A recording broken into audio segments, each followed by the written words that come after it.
Buenas tardes, compañeras y compañeros. En esta reunión, para la conferencia de nuestro compañero Atilio Borón, les damos la bienvenida a todos. Queremos saludar aquí la presencia del compañero Jorge Lamadrid, embajador de la gloriosa República de Cuba.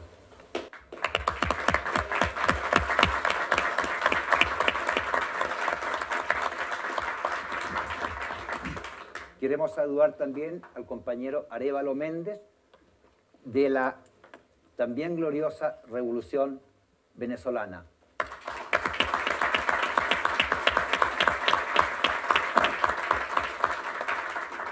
Saludamos también a la compañera Karina Delfino, subsecretaria de la Mujer del Partido Socialista. Karina.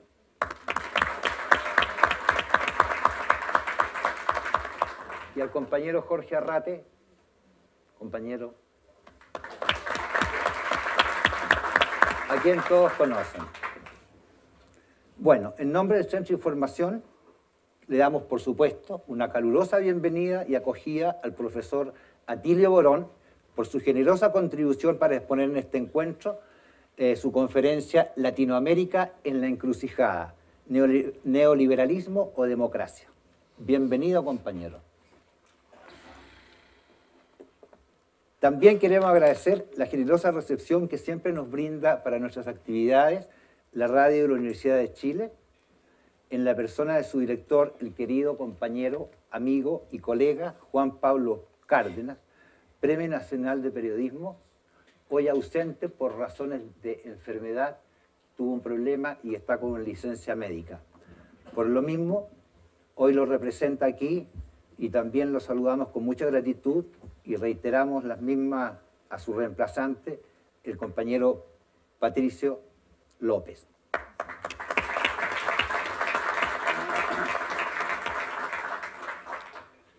A nuestro invitado no le gusta que hablen mucho de él, pero hay que decir que es magíster en Ciencias Políticas de la Facultad Latinoamericana de Ciencias Sociales, doctor en Ciencias Políticas de la Universidad de Harvard, licenciado en Sociología con diploma de honor de la Universidad Católica Santa María de Buenos Aires.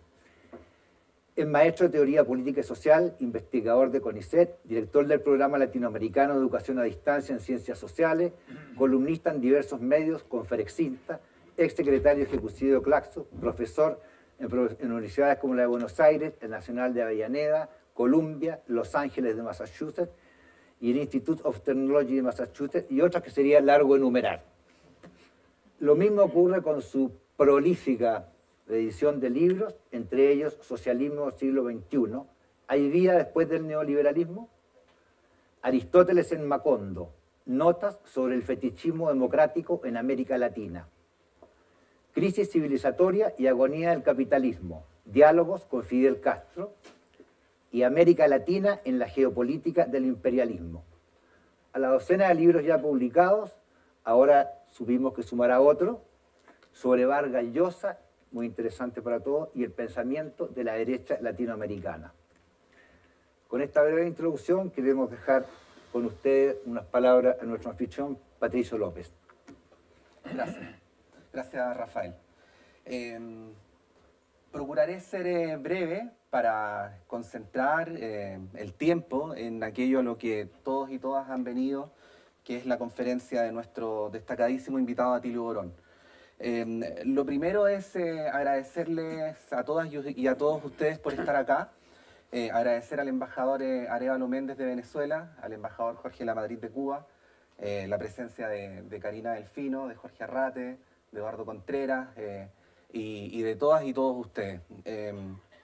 Me gusta pensar que el hecho de que estemos nosotros aquí hoy día no es una casualidad. Me ha tocado como editor general representar en esta presentación muy breve a la Radio Universidad de Chile. Y la Radio Universidad de Chile, además de ser la radio de la Universidad de Chile, no es un lugar, no son instalaciones, no es la sala en la que estamos hoy día. Es en primer lugar un equipo que está integrado por decenas de personas en las que desde aquel que abre el portón a las 5 de la mañana hasta aquel que lo cierra a la medianoche, hay un compromiso muy profundo con la defensa de lo público, con la defensa de los derechos humanos y con la defensa de un periodismo libre de las presiones económicas.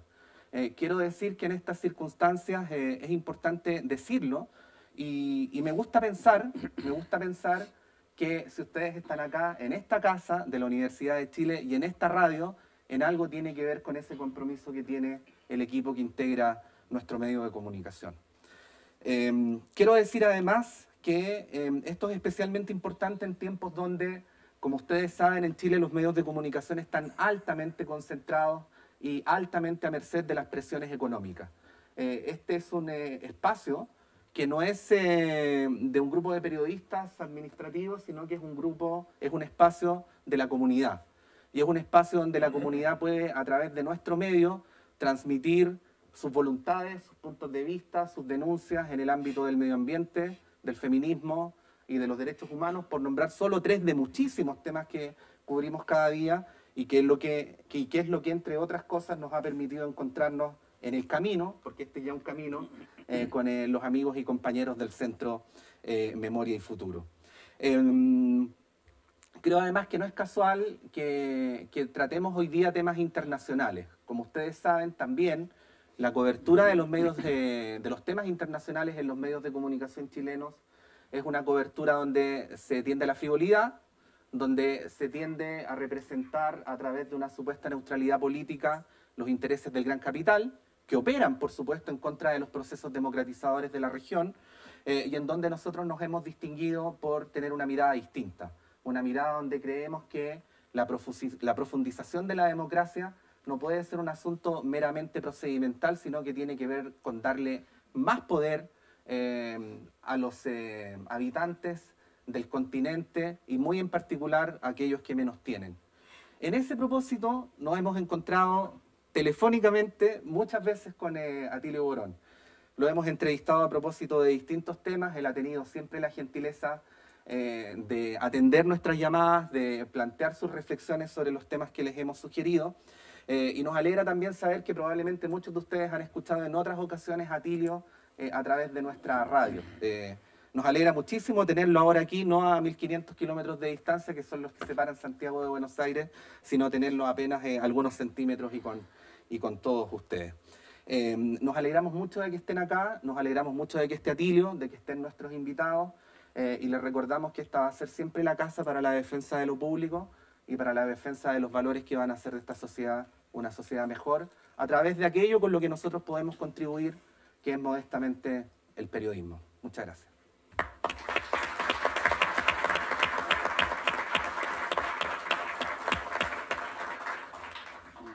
Gracias, Patricio. Ahora vamos a dejar con usted al director del Centro de Formación Memoria y Futuro, al compañero Jaime Lorca Tovar. Gracias. Buenas noches a todas y a todos. Para nosotros... ¿Se escucha? Sí, ya. Para nosotros estos días son muy especiales. Todos los junios, y hace ya más de 40 años, todos los junios son meses horribles y días horribles. Entre el 20 y el 25 de junio de 1975 fue detenida la dirección socialista clandestina que inmediatamente después del golpe inició la reorganización del partido y la resistencia contra la dictadura militar. Primero, algunos de ellos empuñando las armas, como el compañero Arnoldo Camus, cuya viuda, compañera, está presente, la compañera Celsa Parrao, y yo pido un aplauso para ella.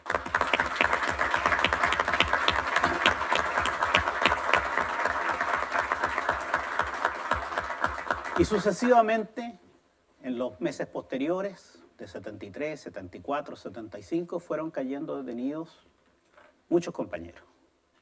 Muchos de ellos desaparecieron, otros fueron horriblemente asesinados, y entre el 20 y el 25 de julio se terminó el núcleo de dirección que conformaba la primera dirección clandestina dirigida por el dirigente obrero de la CUT y máxima autoridad del Partido Socialista en clandestinidad, Ezequiel Ponce Vicencio.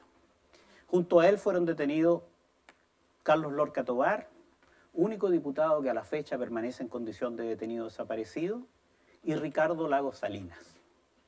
Muchos compañeros y compañeras, como Michelle Peña-Herreros, Carolina Wiff y otros tantos, corrieron esa suerte.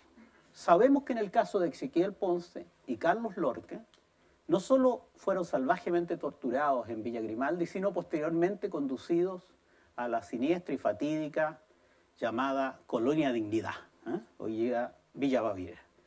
Y hasta hoy, a pesar de todos los años de democracia que han transcurrido, que son más de 2 décadas, hasta hoy no tenemos un fallo de primera instancia que diga algo acerca del secuestro, desaparición de estos gloriosos combatientes por el socialismo y la libertad en este país. Y además, ¿no es cierto?, no tenemos la certeza que lo vayamos a tener, ni siquiera en grado mínimo, porque ustedes saben que ahora están recurriendo al expediente de apelar también al Tribunal Constitucional, que es verdadero dique para todas las fechorías que se hacen acá. Y eso.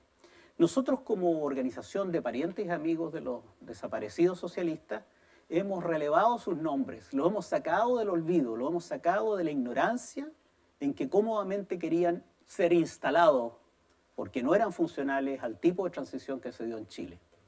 La transición ha evolucionado, ha cambiado y hoy día se requiere, ¿no es cierto?, profundizar fuertemente la lucha democrática de la manera más amplia y unitaria posible. Pero estos días no son solo de nostalgia y de pena para nosotros, son días de lucha.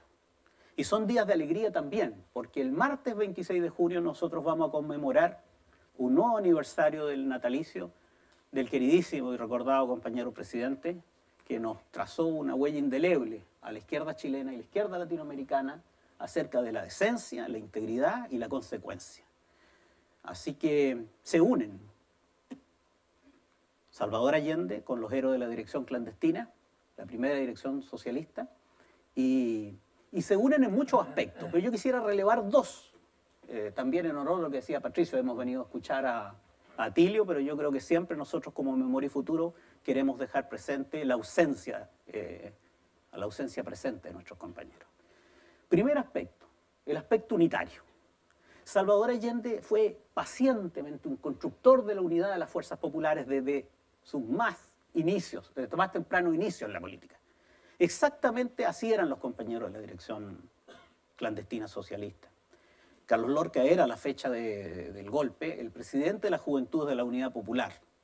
Y todos los compañeros se empeñaran, no solo durante el periodo democrático pre-golpe, sino que a posterior en la resistencia, de unir las más amplias fuerzas, desde el MIR a la DC, decían en ese entonces, y en eso se les fue la vida. Y lo querían unir simplemente porque consideran que la unidad es una condición necesaria, no suficiente, pero necesaria para luchas victoriosas en estos pueblos. Así que siempre Salvador Allende y estos compañeros fueron adversarios rotundos del divisionismo, del sectarismo y del espíritu de grupo. Buscar las mayorías, partir por la izquierda, reconstruir la izquierda, fortalecer la izquierda y ampliarse el resto de la nación para hacer una transformación democrática, nacional y popular. Ese es el primer aspecto. Y el segundo aspecto es muy simple. Salvador Allende y la dirección interior clandestina del Partido Socialista, el Partido Socialista de aquellos años, y lo dice su impronta, en su símbolo, en su bandera, eran profundamente internacionalistas. Profundamente internacionalistas. Ellos estaban convencidísimos que la lucha nacional no puede verse sino en un contexto global donde hay fuerzas poderosísimas que impiden las transformaciones de estas naciones. Y ellos particularmente eran latinoamericanistas. Así que nos parece a nosotros que a la izquierda chilena le falta una cuota importante hoy, 2018, de internacionalismo, de latinoamericanismo, de espíritu solidario con las complejidades de los procesos transformadores que se están ocurriendo en nuestras naciones hermanas, con los reveses, con los aciertos, con sus errores, etc. Una solidaridad firme y decidida que nosotros acá en Memoria y Futuro la hemos hecho nuestra. Recordemos que Salvador Allende participó como fundador en la OLAS, ¿no es cierto?, en la Tricontinental, etcétera, etcétera. Recordemos también que muchos de los compañeros socialistas que hoy día recordamos participaron apoyando la heroica gesta del Che en Bolivia, ¿no? Así que para nosotros es un honor que este excombatiente intelectual, que es el compañero Atilio Borón, haya de inmediato aceptado cuando le propusimos venir a este tema y a este énfasis que nosotros queremos darle a la actividad en este minuto. Yo sin más les agradezco su presencia y quiero mencionar que la compañera cónsul de Bolivia se excusó por estar hoy día en su país, pero quería mucho estar con nosotros. Muchas gracias. Gracias, Carlos.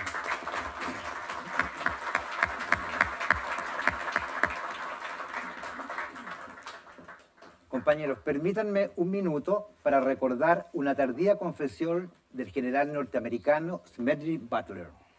Este fue uno de los dos únicos marines que recibió 2 medallas de honor del Congreso, la más alta distinción de su país. Fue el oficial más activo en las guerras bananeras y distinguido con medallas de honores por su actuación en Veracruz y durante la represión de la resistencia al Caco en Haití en 1915. Tras retirarse del cuerpo marine en 1935, 5 años antes de morir, Butler escribió el libro War is a Racket, cuya traducción es La guerra es un latrocinio. Lo cito en 2 párrafos. He servido durante 30 años y 4 meses en las unidades más combativas de las Fuerzas Armadas norteamericanas, en la Infantería de Marina. Tengo el sentimiento de haber actuado durante todo ese tiempo de bandido altamente calificado al grupo de los grandes negocios del Wall Street y de sus banqueros. En una palabra, he sido un pandillero al servicio del capitalismo. De tal manera, en 1914, afirmé la seguridad de los intereses petroleros en México. Contribuí a transformar Cuba en un país donde la gente del National City Bank podía vigilar tranquilamente los beneficios. Participé en la limpieza de Nicaragua de 1902 a 1912 por cuenta de la firma bancaria internacional Brown Brothers Harriman. En 1916, por cuenta de los grandes azucareros norteamericanos, aporté a la República Dominicana la civilización. En 1923, enderecé los asuntos de Honduras en interés de las compañías fruteras norteamericanas. En 1927, en China, afiancé los intereses del Standard Oil. Fui premiado con honores, medallas y ascenso, pero cuando miro hacia atrás, considero que podría haber dado algunas sugerencias a Al Capone. Él, como gángster, operó solo en 3 distritos de una ciudad. Nosotros, como marines, actuamos en 3 continentes. Fin de la cita. Un siglo después, como todos sabemos, hay bases yanquis en los 5 continentes. Se sucedieron los golpes de Estado en el nuestro. El Tratado Interamericano de Asistencia Recíproca no se aplicó en las Malvinas. Cuba lleva 50 años con un criminal bloqueo. Venezuela actualmente es asediada y tenemos hoy a Colombia en la OTAN. Como vemos, la bestialidad del imperio no se detiene. Y en esta fase superior del capitalismo, de neoliberalismo salvaje. ¿Y quién mejor que nos puede ilustrar a esto que nuestro compañero Atilio Borón, a quien le cedemos la palabra? Un aplauso para él.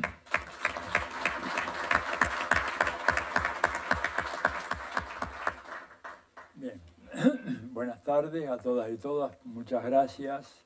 Primero un saludo a Jaime y los amigos del Centro Memoria y Futuro, y es un honor participar en esta actividad como homenaje a esa primera dirección clandestina exterminada por la dictadura.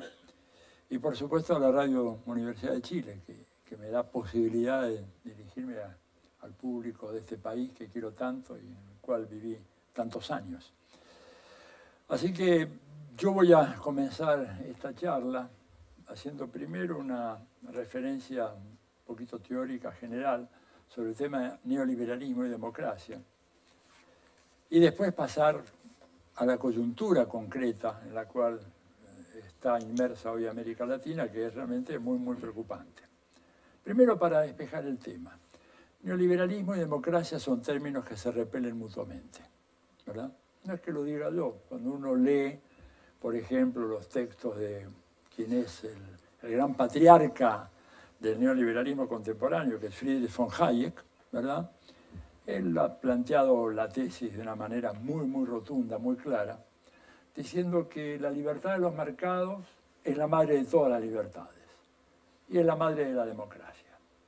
y que allí donde esa libertad de los mercados es constreñida, es limitada, es regulada por el poder político, no solamente se produce la crisis económica, el estancamiento económico, sino el deterioro de cualquier expectativa democrática.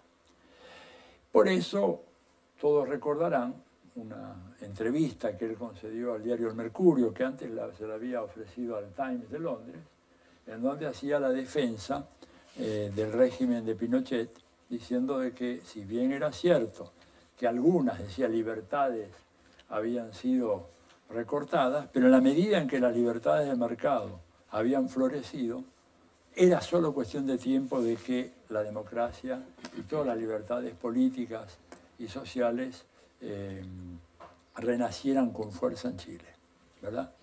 O sea que el planteo que hace este gran teórico, digo, es el más importante, ¿no es cierto?, contemporáneo del neoliberalismo, es que realmente nuestras democracias tienen que estar sometidas a los imperativos del mercado. Y entonces, si el pueblo griego, que es, digamos, el pueblo donde nació la idea de la democracia hace 2500 años, se equivoca y vota como votó hace un par de años para decir no al programa de ajuste que le proponía el Banco Central Europeo, el Fondo Monetario Internacional y la Comisión Europea, bueno, ahí fue llamado Alexis Tsipras a Bruselas, en donde se lo aleccionó, se le dijo, olvídese, ¿verdad?, del resultado electoral, usted tiene que aplicar este programa, y si no, lo echamos del euro y usted verá cómo se las arregla. No solamente lo echamos del euro, sino que vamos a bloquear todas las relaciones económicas de Grecia, ¿verdad? Así que favorezca usted este programa que le estamos ofreciendo y ya verá cómo la democracia vuelve, la prosperidad vuelve, etc. Ya pasaron 2 años y la situación de Grecia es una catástrofe, ¿verdad? ¿No es cierto? O sea, ¿por qué? Bueno, porque si el principio cardinal que orienta la vida social es que los mercados tienen que tener la más amplia libertad, y sabemos que los mercados no pueden ser democráticos, no hay democracia de mercado, ¿verdad? Porque en los mercados no hay ese almuerzo gratis, a veces el presidente Piñera usa esa expresión, ¿no? No hay almuerzo gratis en los mercados. El mercado es una lógica en donde se incorpora aquel que puede, ¿verdad? Uno puede querer tener un Mercedes-Benz, vestir con un traje de Armani que cueste $10.000, etc. Si los tiene, entra al mercado y los compra, si no, se queda fuera. No hay derechos en el mundo de los mercados, no hay derechos. No hay derechos no solo a cierto tipo de consumo, no hay derecho a ciertos bienes fundamentales. Que las viejas oligarquías latinoamericanas, en este país y en el mío, por ejemplo, sin ir más lejos, y creo que también, por supuesto, en Venezuela, sigamos en Cuba, consideraban derechos, derecho a la educación. La oligarquía, digamos, de la segunda mitad del siglo XIX en Chile y en Argentina, consideraban la educación como un derecho. Hoy en día la educación es un servicio. Y un servicio que está a punto de pasar a ser regulado por la regla de la Organización Mundial del Comercio, que establecen, por lo tanto, que, por ejemplo, las universidades, porque por ahí están atacando, tienen que internacionalizarse. Lo cual, en principio, uno le gusta la idea, porque lo universal, la universidad, ¿no es cierto?, tiene que estar abierto al mundo. Pero cuando ellos dicen la internacionalización de la universidad, quiere decir hacer posible que en toda la periferia, en todo el tercer mundo, las universidades de Europa, Estados Unidos, se instalen aquí en igualdad de condiciones, como exige la Organización Mundial del Comercio para cualquier actividad mercantil, y por lo tanto, una universidad que sea financiada por el erario público va a ser una competidora desleal, ¿no es cierto? Y ese país que haga eso va a tener que sufrir sanciones correspondientes.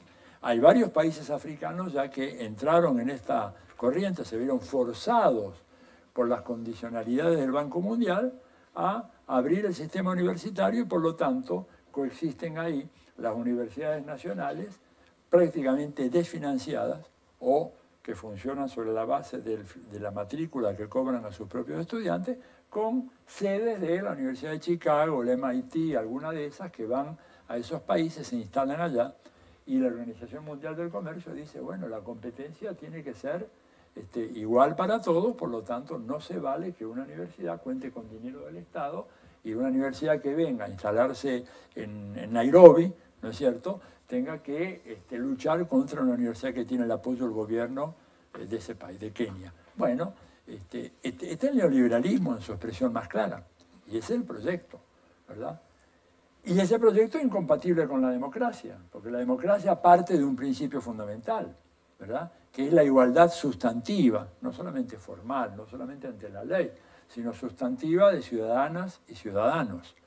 Y esa es la razón por la cual cuando uno escucha todos estos discursos que apelan a la igualdad entre neoliberalismo y democracia, pero cuando uno se pone a mirar la historia de las ideas, la historia del pensamiento liberal, no hay un solo teórico del liberalismo que haya sido a su vez teórico de la democracia.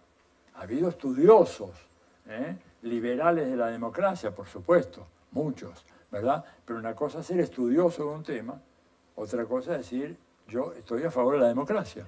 Pensemos algunas de las grandes figuras del siglo XIX, Benjamin Constant en Francia, Alexis de Tocqueville en Francia. Alexis de Tocqueville, un gran estudioso de la democracia, sobre todo la experiencia norteamericana en los primeros 30, 40 años del siglo XIX. Pero él veía la democracia como un peligro. Y él decía, este libro está escrito producto del terror que produce el avance de la democracia, que arrasa con todas las instituciones heredadas de la aristocracia, sobre las cuales se fundaban la libertad y los derechos fundamentales de nuestras naciones. Se estudiaba la democracia, pero no para proponer la democracia, sino para ver de qué manera la contenía. Los padres fundadores de los Estados Unidos, a veces escuchamos decir, la Constitución americana, bueno, lo que no nos dicen los propagandistas, ¿verdad?, que pululan en este continente con tanta eficacia, no nos dicen, por ejemplo, que la palabra democracia no figura ni una sola vez en la Constitución de los Estados Unidos de América. No se define como un régimen democrático. Y es más, los padres fundadores, Alejandro Hamilton, que era un personaje realmente notable, yo que es el padre del proteccionismo económico, nos dicen que Estados Unidos ha sido siempre libercambista, una enorme mentira. Desde el principio Hamilton fue férreo partidario del proteccionismo. ¿Y qué decía Hamilton? Tenemos que tener cuidado, al diseñar esta Constitución, de evitar la dictadura de la mayoría, la tiranía de la mayoría. Debemos proteger los intereses de las personas de bien. Y las personas de bien son los que hacen a la riqueza de este país. Los grandes comerciantes, los industriales que estaban surgiendo, estamos hablando finales del siglo XVIII, y los sectores vinculados a la esclavitud en el sur. Y él decía, en un momento determinado, se armó todo un debate últimamente a propósito de Trump, se empezaron a remover muchas cosas viejas en Estados Unidos, una afirmación que hizo Hamilton diciendo que la obligación de los políticos norteamericanos es domar a la bestia. Entonces, ¿quién es la bestia? La bestia es el populacho. Y hay que decirle que los escritos de Tom Paine, que había en esa época revolucionaria de las colonias inglesas contra Estados Unidos, Tom Paine abogaba por los derechos del hombre, por una democracia radical, que no había que hacerle caso a eso. Y por eso ellos hasta el día de hoy, esta autoproclamada democracia ejemplar, funciona con un sistema indirecto que mediatiza la voluntad popular. A ver, ¿quién ganó las últimas elecciones en Estados Unidos en voto popular? Hillary Clinton. Ganó por más de casi 3 millones de votos. Pero el pueblo no se expresa directamente en esa pseudodemocracia. Se expresa a través de los colegios electorales en cada estado. Y ahí se hacen todos los arreglines, ¿no es cierto?, que hacen que el que salió segundo sea primero. Entonces ganó Trump. Perdió por casi 3 millones de votos, pero igual él ganó, ¿no es cierto? Y esto no es una idea, ¿no es cierto?, la de la votación indirecta, que está consagrada en la Constitución de los Estados Unidos, que no hay miras de revisarla, que viene de mucho antes, o sea, viene desde el inicio de la vida independiente de Estados Unidos. Digo mucho antes por comparación a quien, a mi manera de ver, es el gran teórico del liberalismo de la segunda mitad del siglo XIX, que es John Stuart Mill, el británico, un gran pensador, por el cual yo tengo un gran respeto, ¿verdad? Y es el hombre que tuvo dentro del liberalismo los mayores acercamientos a lo que podría ser un proyecto de carácter socialista. Escribió un libro hermoso que se llamó La esclavitud femenina, un poco anticipando el tema del feminismo, provocando un escándalo gigantesco en la sociedad inglesa. Imagínense escribir eso por 1870, 1875, un escándalo. Pero cuando llegaba el tema de los votos y al tema de la democracia, él decía, bueno, la democracia sí, pero hay que impedir de que de la democracia pueda surgir lo que él llamaba una legislación clasista. Entonces uno se pone a investigar qué quiere decir legislación clasista, legislación a favor de los grandes intereses económicos. No. Legislación clasista era si había una mayoría proletaria en la Cámara de los Comunes e imponían con su peso políticas expropiatorias de los terratenientes, los comerciantes y los industriales. Entonces proponía el voto calificado. Él decía, tenemos que evitar, o sea, que la gente participe, que vote, pero aun cuando tenga mayoría en la Cámara, tenemos que buscar un sistema, ahí están los lores, la Cámara de los Lores, con voto calificado, que pueda eclipsar una decisión irracional. Él decía que pudiera tomar la gente del pueblo de querer hacer una política de clase. Entonces es muy claro, ¿verdad?, que en el pensamiento liberal no hay lugar para un proyecto democrático. Porque un proyecto democrático, como la palabra lo indica, y quien la definió, lo definió mejor que todo, fue nada menos que un presidente americano, Abraham Lincoln, cuando dijo, la democracia es el gobierno del pueblo, por el pueblo y para el pueblo. Y ahí uno debería remontarse entonces a Aristóteles, porque eso es lo que tenía en la cabeza Abraham Lincoln, cuando Aristóteles decía, en todas las sociedades conocidas, y uno podría decir, y por conocer, los pobres fueron siempre mayoría.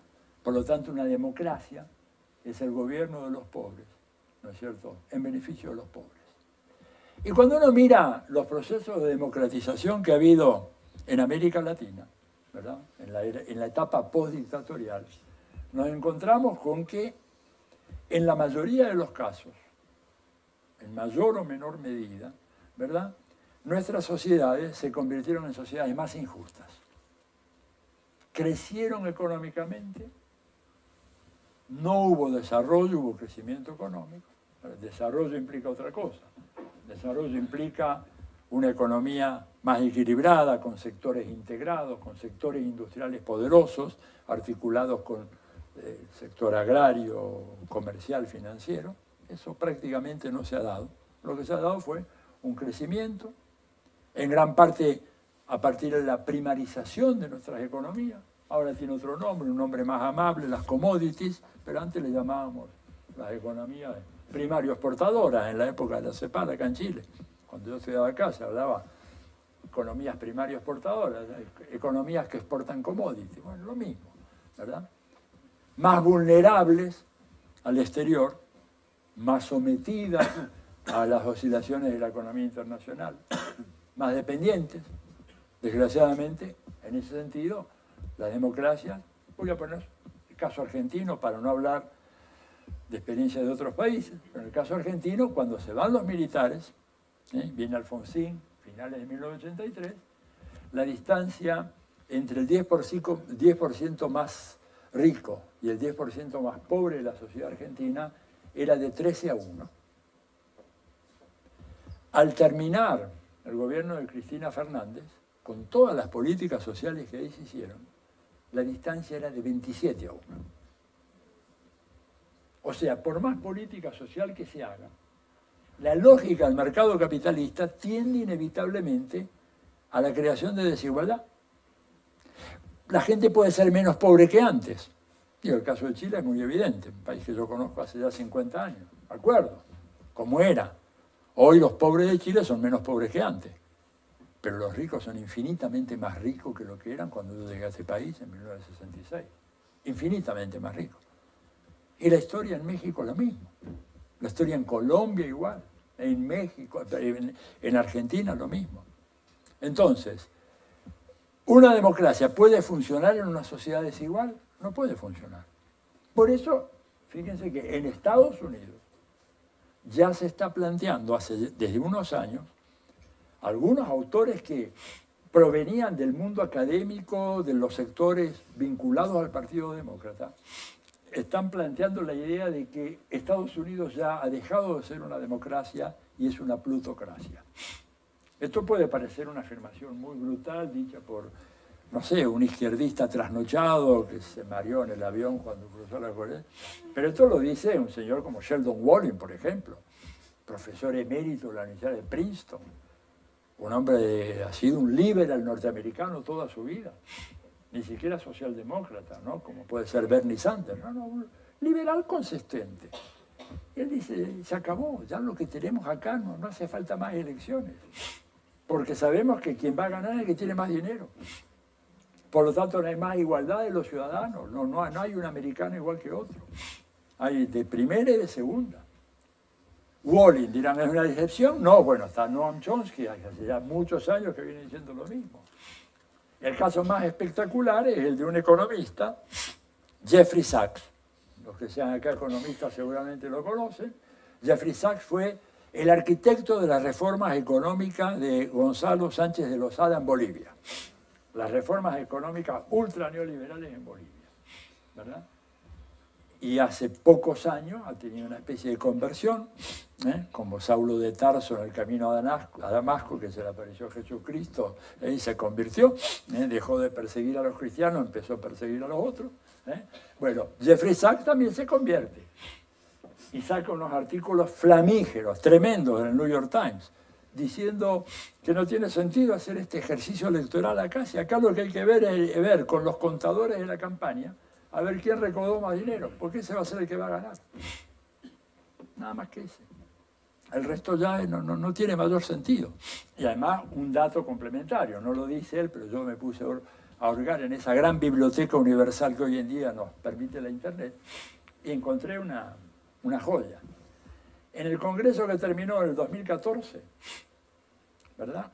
O en el 2016, el 52% de todos los congresistas, o sea, toda la Cámara de Representantes, más los 100 senadores, 52% eran millonarios o multimillonarios.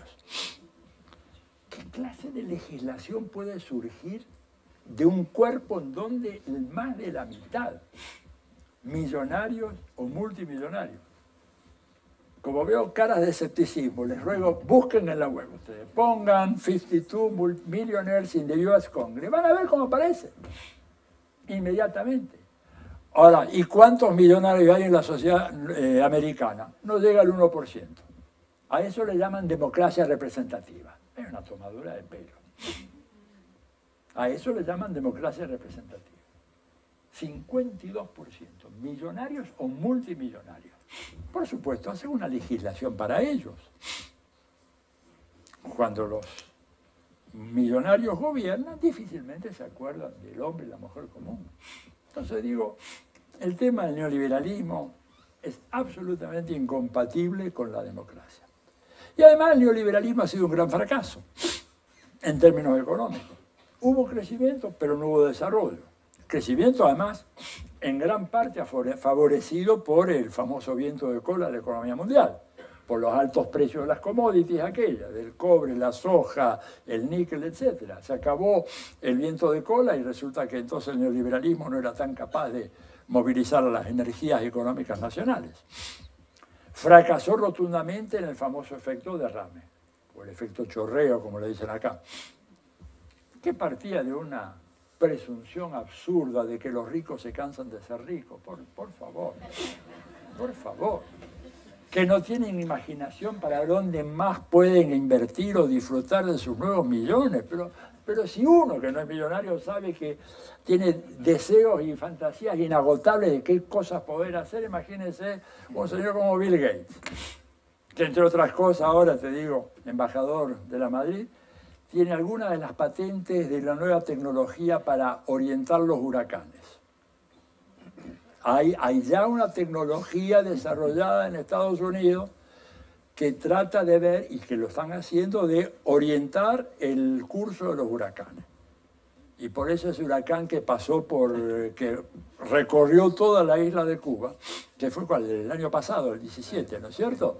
A mí y a algunos cubanos despierta enormes sospechas. Raro, muy raro un huracán que vaya siguiendo así, parecía que seguía la línea del tren de Santiago hasta Pinar del Río. Bueno, Bill Gates ha invertido parte de su dinerito en comprar tecnologías para eso, ¿verdad? O sea que la idea de que los ricos se hartan de su riqueza y disparan para abajo no se dio en ningún lugar del mundo. Y mucho menos se dio que con las políticas neoliberales se consolidaron las instituciones democráticas. Si vemos algo, y este país es el experimento ideal, ¿verdad? Es la copia más fiel, más desarrollada del famoso Pacto de la Moncloa. ¿Cuánta gente participa en las elecciones? Y probablemente el 50% o tal vez menos. El resto repudia la política. No considera que valga siquiera la pena inscribirse para votar. O sea, 40 años de políticas neoliberales hacen de un país altamente politizado como era este, a un país en donde la despolitización ha crecido, porque el neoliberalismo genera eso. Genera eso ahí, genera eso en la Argentina, genera eso en Colombia. Colombia acaba de ser elegido el señor Iván Duque, también con aproximadamente 51% de participación popular en la segunda vuelta. Acá, si no me equivoco, en la segunda vuelta hubo 48%, ¿no? Exactamente lo mismo que tuvo Maduro, pero por una de esas razones metafísicas que no alcanzo a comprender, lo de Maduro es insuficiente y lo de acá es suficiente. 48% en Caracas está mal, 48% en Santiago está bien. Allá es un signo de autoritarismo político, acá es una prueba de democracia vibrante. Los medios mienten, ya sabemos la historia. Pero bueno, hecha esta breve introducción, digo, ¿qué pasa con América Latina? Bueno, lo que nos pasa, y la situación actual. Bueno, lo que nos pasa es que nosotros somos vecinos que compartimos esto que en el Pentágono cariñosamente llaman la gran isla americana, ¿verdad? O sea, desde Punta Arenas hasta Anchorage, en Alaska, somos parte de una isla.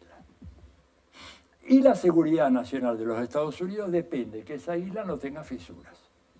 O sea, cualquier gobierno, por pequeño que sea, que se plante para cuestionar la hegemonía de los Estados Unidos, no para agredir a los Estados Unidos, sino simplemente para seguir una política autónoma, dictada por los intereses nacionales, es visto como una amenaza. Hace cosas ya, pasó bastante tiempo, en el año 1997, yo estaba en Nueva York, en la Universidad de Columbia, y presenta su libro, quien a mi juicio es, junto con Henry Kissinger, fue, porque murió este señor Brzezinski, uno de los dos más grandes estrategas geopolíticos de los Estados Unidos, Zbigniew Brzezinski, ¿verdad? Presentó un libro de él, se llama El Gran Tablero Mundial, que es un libro realmente impresionante, desde la perspectiva del estratega del imperio. Y un libro que deberíamos leer y estudiar, porque si queremos que el imperio no nos aplaste, tenemos que conocer cómo es ese jugador. Es un ajedrecista que tiene determinadas tácticas y estrategias de juego. Tenemos que conocerlas, si no, no podemos derrotarlos nunca. No digo derrotarlos, defendernos. Entonces él presenta el libro, fue muy interesante, fue una lección notable, porque presenta el libro y dice, bueno, los intereses estratégicos de Estados Unidos en Europa son estos, estos y estos, ¿verdad? Tenemos graves problemas ahí, pero Europa lentamente va consolidando la Unión, la ex República Soviética y los países del este le han dado heterogeneidad a la Unión Europea, pero aún así pueden tener una cierta unidad de mando y ser un aliado confiable para Estados Unidos, pero hay que tener cuidado que no sean atraídos por Rusia y entonces se nos pueden escapar de la influencia de los Estados Unidos, porque Rusia al fin y al cabo está en el mismo continente y los países europeos, si ven que nosotros, Estados Unidos, no tenemos una política adecuada hacia ellos, pueden tener la tentación de tener una relación más cercana con Rusia.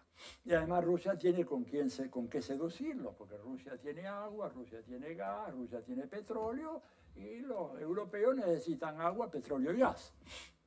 Entonces hay que tener cuidado con eso. Dice, pero bueno, ahí estamos nosotros y hemos hecho una política congruente. Tenemos Medio Oriente, que es un problema insoluble. Dice ahí el conflicto árabe-israelí no tiene solución visible. Tenemos que apoyar fuertemente pero a Israel, que es nuestro gran aliado, nuestro socio, y también apuntalar las relaciones con Arabia Saudita, cosa que efectivamente vino haciéndose de una manera extraordinaria en los últimos tiempos. Luego el hombre va al Asia Meridional, habla un poco de la India, de Afganistán, de Bangladesh, etc. Elogia al gobierno de Pakistán, ¿no es cierto? Después resultó ser que ese gobierno estaba relacionado con Osama Bin Laden y terminaron involucrados en los atentados a las Torres Gemelas, pero bueno, esto en el año 97 todavía no se sabía. Después va al Extremo Oriente, en esta presentación muy amena, más por el hombre sabía un montón de cosas, y si ahí tenemos baluartes y tenemos problemas. Baluartes, Japón y Corea del Sur, problemas, Corea del Norte y China. Dice, pero para Estados Unidos, para mantener nuestra superioridad regional, mundial, tenemos que tener aseguradas las dos penínsulas, los dos extremos de la masa euroasiática. Un extremo, el occidental, que es Europa, el extremo oriental, que es Japón, Corea del Sur, y ver qué podemos hacer ahí con Taiwán, con aquel otro, para evitar que China y Rusia se nos vengan encima. De ahí pasa rápidamente a hablar de Oceanía, le da muy poca importancia, y después viene al África, diciendo, bueno, África es un problema casi sin solución también, problema de la pobreza, los residuos del colonialismo, etc. Y prácticamente termina la conferencia ahí. Sorpresa, yo estaba con dos colegas latinoamericanos. Nos quedamos un poco estupefactos porque se le olvidó América Latina a este hombre. ¿Qué pasó? Digo, tan articulado y tan meticuloso. Entonces esperamos a que hubiera algunas preguntas, surgieron algunas preguntas, algunos amigos nuestros, en general estábamos con una audiencia de americanos pro-latinoamericanos, ¿verdad? Pero bueno, nos preguntaron y nosotros nos animamos de repente a decirle, mire, profesor, su conferencia ha sido realmente muy esclarecedora de todo, porque nos ha dado una panorámica notable, pero nos da la impresión de que se le olvidó América Latina. Y ustedes estamos acá, estábamos en el año 97, ¿verdad? Tienen ahí un tema migratorio muy serio con Cuba, está el tema del bloqueo, está el tema de las cuestiones pendientes en el Tribunal de La Haya, que tienen que pagar una indemnización al gobierno de Nicaragua por haber minado los puertos. Está el problema de la migración mexicana, que ustedes lo consideran un tema de enorme importancia. Digamos, ¿cómo es que no se ha referido a todo eso? Digo, el bloqueo de Cuba, por supuesto. Entonces nos dijo, miren, les agradezco la pregunta porque veo que por la forma como plantean esto y por el acento ustedes no son de acá. Un tanto aristocrático el hombre, porque era de la pequeña aristocracia polaca, ¿no? que son peores que la gran aristocracia, siempre. Además. Y nosotros no nos achicamos, dijimos, sí, porque somos de allá justamente y queremos saber por qué usted no ha hablado de esto. Entonces, mire, vamos a entendernos claramente. América Latina y el Caribe no son problemas de política exterior de los Estados Unidos. Y lo que dio a entender, y no recuerdo exactamente si lo dijo él o uno de los que estaba en primera fila, dijo, you belong to us, o sea, nosotros les pertenecemos a ellos, ustedes nos pertenecen, ¿verdad? Entonces, hasta que ustedes no entienden de que lo que está pasando en Argentina, en Chile, en Bolivia, en Paraguay, en Cuba, en Dominicana, no es un tema de política exterior, no es lo mismo que lo que pasa en el Congo, la República del Congo, en la República Sudafricana, o en Siria, o en Afganistán. Es otra cosa. Son problemas de carácter doméstico para nosotros. Porque nosotros no podemos permitir que este continente se nos vaya de las manos. Podemos permitir que se nos vaya de las manos algún país europeo, inclusive. Pero que se nos vaya a la mano Brasil, México, Colombia, Argentina, Chile, pero eso es impensable. Ningún gobernante americano duraría 5 minutos en la Casa Blanca si ante una amenaza así no toma enérgicas acciones para restablecer el orden. Digo, uno de los amigos, éramos 3, era el más escéptico sobre la actualidad del tema del imperialismo. No era mi caso, ¿verdad? Pero sí el de uno de mis amigos. Se convenció de inmediato.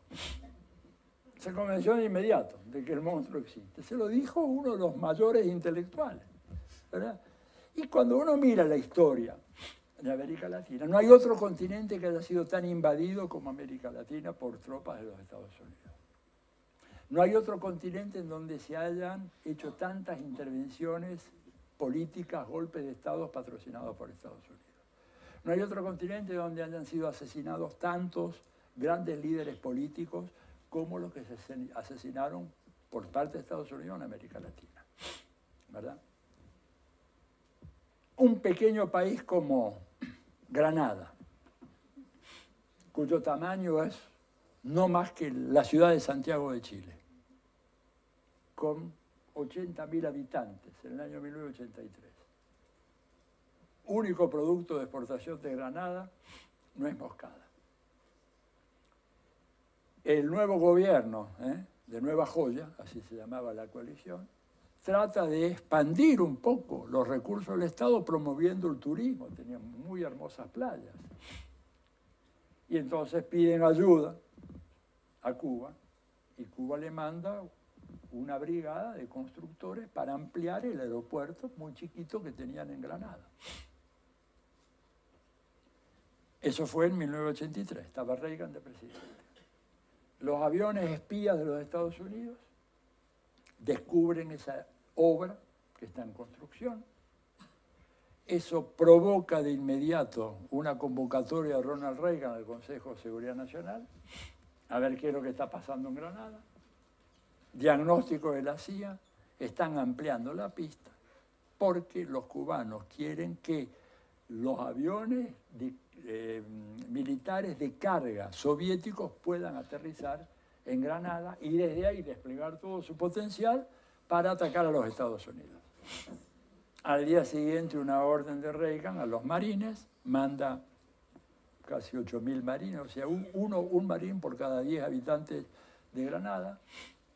Bombardean primero la ciudad. No había defensa, la gente no tenía armas. Tenía armas caseras, handguns, ¿no? O sea, revólveres, pistolas. No tenían cómo combatir aviones ni nada. Aterrizan, toman el aeropuerto, matan a gran parte de los miembros del gobierno, sus familiares, a los ingenieros cubanos, a algunos de los constructores, y se acabó el gobierno autónomo de Granada. Sí, porque el imperio no tolera siquiera que una pequeña isla como esa pueda decidir por su cuenta qué rumbo debe tomar y qué hacer con sus riquezas naturales. Y ya que estamos en este país, recordemos lo que pasó la noche del 4 de septiembre de 1970 en la Casa Blanca. Recién salían los primeros resultados que indicaban la primera minoría a favor de Salvador Allende y Nixon convoca de urgencia una reunión del Consejo de Seguridad Nacional. Y ahí aparecen las memorias. No sé si era Bill Colby, el jefe de la CIA, era el jefe de la CIA Colby, creo que en ese momento. Colby, era Bill Colby, que muchos años después escribió sus memorias. Eso tienen de bueno los políticos en Estados Unidos que escriben memorias. Los nuestros no escriben nada. Se lo llevan todo a la tumba, ¿verdad? Y uno se queda con ganas de saber. Y Colby dice que en esa reunión, dice, nunca lo vi a Nixon tan furioso. Insultos obscenos, palabrotas de todo tipo, e inmediatamente la orden. O sea, todavía no estaban terminando de contarse los votos.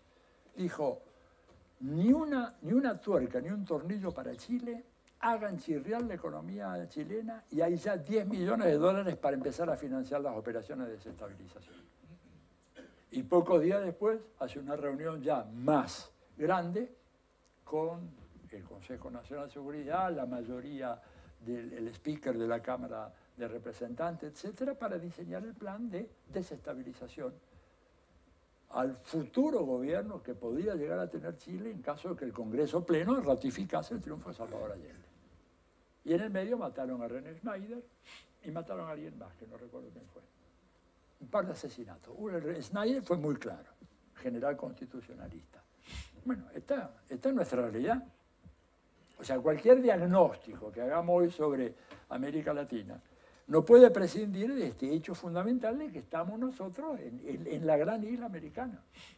Y que por lo tanto lo que puede ser para nosotros una cuestión absolutamente sensata y razonable de ejercicio de la autodeterminación nacional, para Estados Unidos es un peligro gravísimo. Por eso López Obrador es un peligro, y toda la prensa americana castigándolo a López Obrador y a Andrés Oppenheimer y Álvaro Vargas Llosa y Mario Vargas Llosa y Enrique Krause y todos los divulgadores del pensamiento liberal escribiendo cosas terribles sobre Andrés Manuel López Obrador. Petro era un peligro gravísimo en las elecciones colombianas. Por supuesto, Lula es la piel del diablo, no debe volver. Cristina Fernández tampoco, ¿no es cierto? ¿Por qué? Porque, bueno, son gobiernos que se supone, o líderes políticos que no van a ser solícitos con los deseos de los Estados Unidos. Hicieron unos enormes esfuerzos para que desandáramos el camino que se empezó a andar desde diciembre del 98, cuando en Venezuela se elige a Hugo Rafael Chávez Fría como presidente, que dio inicio a un nuevo ciclo extraordinario en América Latina, en donde nunca como en estos años, a partir del 98, surgió con tanta fuerza el espíritu de unidad latinoamericana y la idea de pertenencia a América Latina, y la idea y la reafirmación de la identidad latinoamericana y caribeña, porque no es solamente latinoamericana, ¿verdad? Hay también el Caribe anglófono, francófono, etcétera, que son parte de este espacio. Pero salió con gran fuerza esas ideas, que Estados Unidos desestimó. Cometió un error que en política nunca hay que cometer, que es subestimar al adversario. Subestimaron a Chávez. Pensaron que toda esta cosa de Bolívar y la unidad latinoamericana era una habladuría que era del pasado, que no tenía ningún sentido. Y resulta ser que ese discurso prendió. Prendió porque las condiciones económicas y sociales del continente eran un terreno fértil para hacer florecer ese legado bolivariano, martiano, ¿verdad? Y entonces, poco a poco, la fisonomía sociopolítica del continente fue cambiando. En el 2002, en octubre, se lo elige a Lula. En mayo del 2003 se lo elige a Néstor Kirchner. En el 2005 gana el Frente Amplio en Uruguay. En el 2006 se elige Evo. En el 2007 Correa. En el 2008 Lugo. Se había elegido ya en el 2006 Zelaya en Honduras.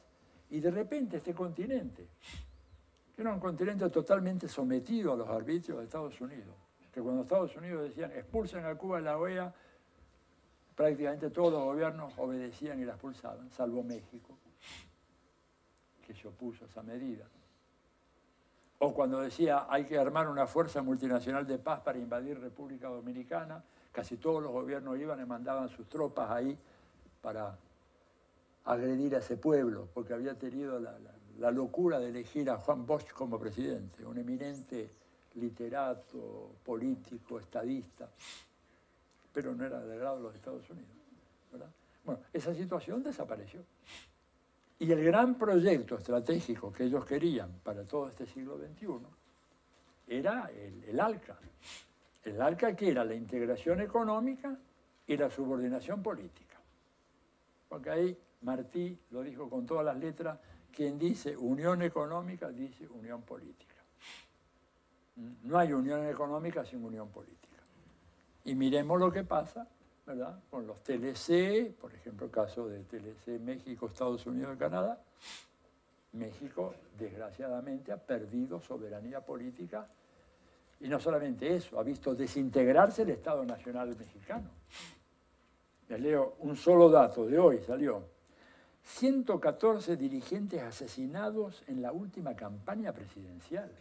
Oigan, 114, considerando gobernadores, diputados federales, intendentes municipales. El señor Luis Almagro parece que no se enteró de eso.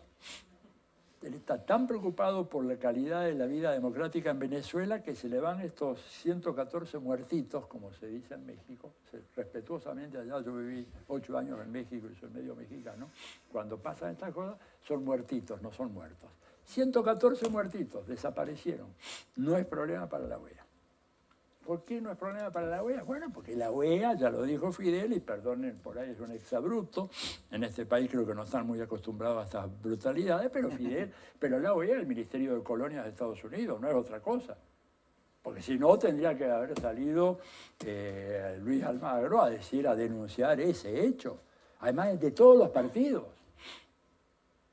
El año pasado en América Latina, 47 periodistas asesinados. El problema de la libertad de prensa está en Cuba, señores, donde no asesinaron a ni uno. Pero no en México, en Brasil, en Guatemala, en Honduras, donde asesinaron a mansalva. ¿Se dan cuenta? Entonces, nosotros estamos ante esa ofensiva ahora. Estados Unidos, cuando se cayó la Unión Soviética, pensó de que el siglo XXI iba a ser el siglo americano. Es más, crearon una fundación llamada Fundación del Nuevo Siglo Americano, The New American Century Foundation. Ahí estuvo todo el equipo gobernante de la época de George Bush y algunos que venían de Clinton, ¿verdad? Parte de ese proyecto era América Latina totalmente integrada a la hegemonía americana. Bueno, le salió mal el proyecto, ¿verdad? ¿Qué hicieron? Bueno, intentaron desestabilizar estos procesos. Tentativas de partición en Bolivia, partición y golpe de Estado en Bolivia, derrocamiento de Evo y división en dos partes de Bolivia, el llano y el occidente, ¿verdad? El altiplano. Litio en el altiplano, petróleo y soja en el llano, dos gobiernos títeres, y ahí ya resuelto el problema boliviano. Le salió mal, entre otras cosas por la rápida intervención de Michelle Bachelet y Cristina Fernández, que en ese momento manejaban la UNASUR. Pero en 2009 lo sacan a Zelaya. En el 2010 intentan votar a Correa, fracasan. En el 2012, pero logran sacarlo a Fernando Lugo de Paraguay. Y en el 2014 inician una gran ofensiva para lograr evitar la continuidad del oficialismo en la Argentina y la derrota del candidato kirchnerista que era Daniel Scioli. Y lo logran. Con un enorme ejército de expertos en marketing político, neuropolítica, todas estas nuevas ramas que se han desarrollado en el campo de la psicología social y la propaganda, para hacer que la gente sea inducida a votar de determinada manera sin darse cuenta siquiera de lo que está haciendo, sin que pase por lo racional. La neuropolitics, como le llaman ellos. Y lograron un éxito extraordinario. Piensen ustedes que en enero del 2015, en la Argentina, Macri iba tercero lejos. Y de repente, con todas estas grandes estrategias de manipulación, logran transformarlo 8 meses después en presidente de la República. Y no contentos con eso, se abalanzan sobre Brasil. Un dato interesante, será pura coincidencia. La embajadora que estaba en Paraguay en el momento del golpe contra Lugo, que era la señora Liliana Ayalde, padres colombianos, ella nacida en Estados Unidos, después de consumado el golpe en Paraguay, se vuelve a los Estados Unidos, pero regresa a América Latina. ¿A dónde regresa? A Brasil. A hacer lo mismo que hizo en Paraguay, articular ONGs, partidos, prensa, legisladores, jueces, fiscales, para hacer posible la destitución de Dilma Rousseff. A pesar de que Dilma se demostró que era inocente, que no tenía un solo cargo en su contra, sin embargo la destituyeron. Y a Lula, otro caso extraordinario en la regresión del derecho en América Latina y en Brasil, el fiscal y el juez reconocen que no tienen evidencias, pero tienen convicciones de que Lula cometió un delito. O sea, ahora ya el derecho ya no se basa más. O sea, se puede mandar a alguien a la cárcel porque uno tiene la convicción de que esa persona es un delincuente. Aunque no hay pruebas fehacientes, ¿verdad? Pero si yo tengo la convicción, lo mandamos a la cárcel. Y Lula está en la cárcel sin pruebas. Nunca compró ese departamento, nunca lo evitó, nunca lo reformó, nunca lo visitó, nunca estuvo, no importa, preso. ¿Por qué? Para que no sea candidato. Todo esto dio origen a la idea de que, bueno, con la caída del kirchnerismo en la Argentina, con la derrota en realidad, con el golpe en Brasil, ¿verdad?, se iniciaba un nuevo ciclo de derecha ahora en América Latina. Absolutamente ilusorio. Eso no ocurrió ni va a ocurrir. Primero, en Brasil no va a ocurrir porque todas las encuestas lo dan ampliamente ganador a Lula. Si Lula no lo dejan participar, cualquier fórmula que tenga la bendición de Lula desde la cárcel se va a imponer cómodamente, porque la derecha no tiene un candidato. La mayoría de ellos están procesados por ladrones y por corruptos. Aécio Neves no puede competir. El otro, no recuerdo cuál era, tampoco, una importante figura de la derecha. El que tienen es Bolsonaro, que fue el hombre este que cuando destituyó a Dilma le dedicó su voto al oficial de inteligencia que había torturado a Dilma en la cárcel. Fíjense la perversidad de ese hombre. Lo pueden ver eso en YouTube, aquellos que no lo hayan visto. Miren lo que es la votación de la destitución de Dilma y cuando aparece Bolsonaro dice, juro, la destitución de Dilma y además le dedico este voto al valiente oficial que la torturó, a esta delincuente, todo el discurso. 15% de intención de voto desde hace un año, no levanta un centímetro. Y Lula está en 38, 39 sin hacer campaña. Entonces, evidentemente, digo, ¿puede ir Temer? No, Temer no puede ir. Primero, intención de voto de Temer, 0.9%, según Datafolia. 0.9. Nivel de aprobación de Temer como presidente de la República, 3%. No tienen candidato. Y el temor mío, entre paréntesis, el temor de los abogados de Lula, con los cuales he conversado, el temor de Frei Beto, que estuvo en Buenos Aires la semana pasada, es que haya un nuevo golpe palaciego en donde se lo saque a Temer, diciéndole, señor, tenemos esta filmación de usted abriendo un bolso y contando 300 o 400 mil dólares, están las cámaras, filmados. Por lo tanto, le aplicamos la regla que le aplicamos a Pedro Pablo Kuczynski, que también era un ladrón, en Perú, en donde tenía que optar entre renunciar o ir a juicio político. Si renunciaba, se cancelaba la acusación y por lo tanto no iba a la cárcel. Si se quedaba a enfrentar el juicio político y lo perdía, iba a la cárcel. Y Kuczynski valientemente decidió renunciar, no ir a la cárcel, ¿verdad? A Temer le van a hacer lo mismo, probablemente. Y ese es el problema. Por eso tenemos que estar cuidadosos con esa fórmula fora Temer, que no es la buena ahora. Porque si se va Temer, porque Temer si se queda tiene que irse el 1 de enero. Y ahí tiene que haber un nuevo presidente de Brasil. No pueden postergar las elecciones. Pero si Temer lo hacen renunciar, le dicen, mira, vas a ir preso. Así que más vale renunciar y te lavamos el dossier. ¿No es cierto? Entonces, el problema que hay es quién es que sigue en la línea de sucesión. Ahora, la crisis política en Brasil es tan grave que no hay un tipo que esté limpio. Porque no hay vicepresidente. El presidente de la Cámara de Senadores tiene también un proceso por corrupción, el presidente de la Cámara de Diputados también. Queda el presidente de la Corte Suprema, del cual se sospecha que ha incurrido en actos de corrupción, pero bueno, hasta que no haya un fiscal, poco probable que lo acuse a él, el hombre está limpio. Y él podría quedarse en la presidencia de Brasil y decir, bueno, Brasil está en una situación muy grave, acá hay que esperar que se normalice la situación económica, política, institucional, vamos a provocar la intervención de todos los gobiernos estaduales, vamos a ver si es que hay que reformar algunos aspectos de la Constitución, que es algo que la gente está pidiendo, y corren la elección 2 o 3 años para adelante, apostando o al envejecimiento de Lula o al, me cuesta decirlo, pero no puedo negárselo a ustedes, al efecto de un lento envenenamiento al cual pueda estar siendo sometido Lula en la cárcel. Cuidado con esto, no seamos ingenuos. A Lula lo pueden estar envenenando. Porque no nos olvidemos que acá en América Latina, en medio de este ciclo progresista tan especial, de repente aparecieron tumores cancerígenos contagiosos en la zona alta de los gobernantes progresistas de América Latina. Le pasó a Cristina, le pasó a Lula, le pasó a Lugo, le pasó a Dilma y hay uno más que se me olvidó, no sé cuál era. ¿Quién?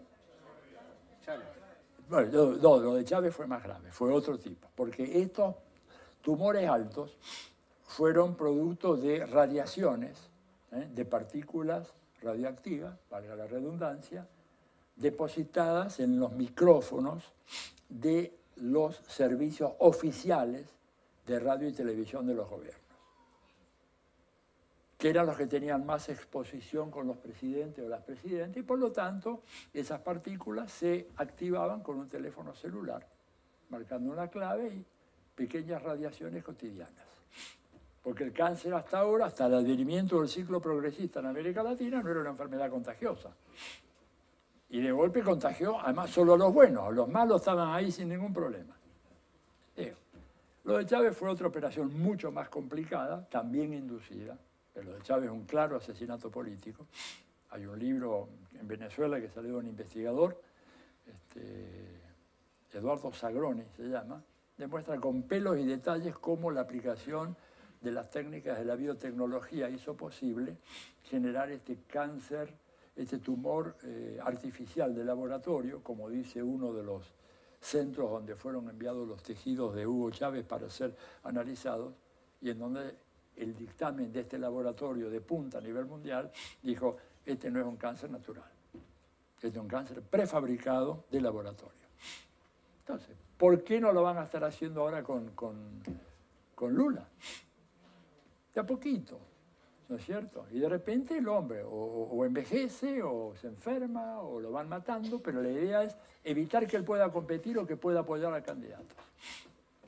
Entonces, vemos que en Brasil no tienen candidatos y probablemente tengan que dar un nuevo golpe. En Argentina el escenario electoral para Macri está muy complicado. Tanto es así que su propia gente está hablando de que tal vez tenga que haber una elección anticipada porque no llega al final de mandato. Y en Perú, Kuczynski tuvo que renunciar y hay una serie de movidas tendientes a llamar a una elección presidencial a fines de este próximo año, tal vez previo a una asamblea constituyente. O sea que hablar de que se inicia un ciclo de derecha en América Latina realmente es una simple ilusión que no tiene ningún asidero en la realidad. Lo que pasó en Colombia el domingo pasado, un dato pero fenomenal. Una fuerza que hasta hace 4 años tenía una expresión electoral de 1.900.000 votos, se empina por encima de los 8 millones después de 4 años. Y rompe por primera vez, y a mi manera de ver, definitivamente el sistema arcaico bipartidario que tenía Colombia heredado de la época colonial. Lo que había acá en Chile antes de la Guerra del Pacífico, liberales y conservadores, que en Colombia duró hasta el domingo pasado. Lo rompe la Alianza Colombia Humana, ¿verdad? Un éxito extraordinario que proyecta esa candidatura en 4 años más. Se podía producir en Colombia un milagro político como que ser un gobierno de centro-izquierda.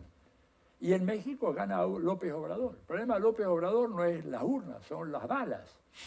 Que no lo maten antes o no lo maten cuando ejerce, o, digamos, pero no hay manera que le puedan arrebatar la victoria. Aún haciendo trampa, sería tan escandaloso, le lleva más de 25 puntos de ventaja al segundo, ¿verdad? Y el PRI está tercero, porque el PRI podía armar una trampa, que hoy controla el Estado, si fuera segundo.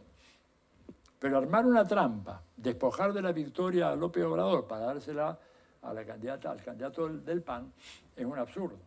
Entonces, lejos de que se inicie un ciclo de derecha en América Latina, lo que tenemos es un ciclo muy complicado, en donde, por supuesto, el impulso que tuvo la centroizquierda y el progresismo desde aquella elección de Chávez en diciembre del 98 se ha lentificado un poco, pero esto no ha dado lugar a un impulso equivalente en sentido contrario. Por eso, digamos, un continente en disputa, que Estados Unidos va a jugar todas sus fichas, porque como me lo dijo una vez fuera del marco formal de un seminario muy interesante sobre relaciones internacionales, un colega americano que simpatiza con nosotros. Y yo le pregunté, le digo, pero ustedes, ¿qué harían si ocurriera un accidente geológico a resultas del cual desapareciera Europa, África, toda Eurasia, Oceanía? Dice, con tal de que no toque América, nosotros estamos salvados. Con tal de que no toque América Latina, estamos salvados. Porque ustedes tienen todo lo que necesitamos. Tienen petróleo, de más petróleo, digamos. Venezuela solo tiene más petróleo que Arabia Saudita. Súmenle Brasil, que tiene mucho petróleo. Colombia, Perú, Ecuador, Argentina. Petróleo prácticamente por todos lados. Tienen agua, tienen biodiversidad, la mitad de la biodiversidad mundial, sobre la cual se basan todas las nuevas ciencias. Todas las nanociencias están básicamente fundadas en la decodificación de los códigos genéticos de animales y plantas, que en la gran masa, el corazón sudamericano, la gran selva amazónica y subamazónica, está la mitad de la biodiversidad mundial. Tienen los minerales estratégicos para nuestra industria aeroespacial, para la industria militar, capacidad de alimentación por lo menos 1.000 millones de personas más, aparte de ustedes. Tienen todo. O sea que el resto del mundo desaparece mejor. Nos liberamos de los problemas insolubles que tenemos en Medio Oriente. No olvidamos del coreano, no olvidamos de todo y somos felices. Felices los cuatro, faltaba que dijera. ¿No? No necesitamos más. Con América Latina nos arreglamos a mantener nuestro patrón de vida. Y ese es el gran problema, el gran desafío que tenemos nosotros. ¿Cómo hacemos para neutralizar eso? Yo no digo salir a combatir a los Estados Unidos, a invadir a Estados Unidos, pero sí defender nuestra autonomía, autodeterminación nacional, nuestra dignidad nacional, no meternos en guerras que no son nuestras. Yo estoy dolido por la decisión del presidente Santos de meter a Colombia en la OTAN, porque eso va a significar mandar soldaditos colombianos a morirse en Afganistán, en Pakistán, en las guerras que ellos están librando en otras partes del mundo. ¿Cuál es el interés de Colombia de meterse en esos conflictos? ¿Verdad?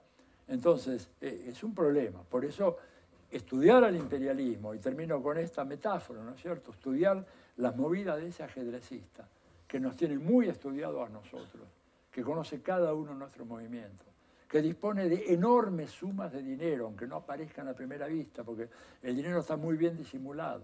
Sale de Washington, va a Madrid, allá hay un pasamanos entre José María Aznar y Rajoy, por algo Rajoy le pasó lo que le pasó, y de ahí el dinero vuelve a América Latina por Colombia y Álvaro Uribe hace todos los enjuagues y luego los distribuye al resto de la región. Estamos hablando de centenares de millones de dólares por país para fomentar ONGs aparentemente independientes, periódicos aparentemente independientes, para llevar a nuestros jueces, fiscales, periodistas, legisladores a hacer cursos de buenas prácticas en Estados Unidos, en donde se le enseña a qué, a juzgar a un tipo como Lula por la convicción que pueda tener un fiscal, o hacer aparecer como periodistas independientes los que son simplemente publicistas comprados para decir mentiras. Decir, pero mentiras, pero escandalosas. Bueno, eso está fundado en esta vocación, ¿no es cierto?, imperial, de no abandonar este continente que para Estados Unidos es de lejos el más importante del mundo. Y termino con esto. Preguntémonos cuál fue la primera doctrina de política exterior que elaboró Estados Unidos en su historia a partir de su independencia, la doctrina Monroe, 1823, cuando todavía no se había librado la batalla de Ayacucho que puso fin a la dominación española en Sudamérica. Ya tenían la doctrina. Alguien dirá, bueno, pero tenían otras. No, ninguna.